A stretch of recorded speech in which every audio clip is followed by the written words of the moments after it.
Когда ты просто хотел сесть за руль любимого трака, взять какой-нибудь дальний заказ и насладиться дорогой, ты можешь услышать ошибку низкого давления.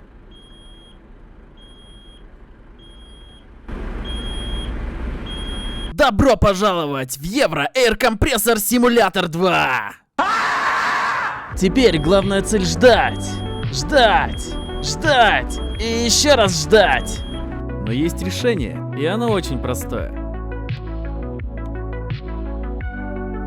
Ну вот и все, теперь ты счастливый водитель трака.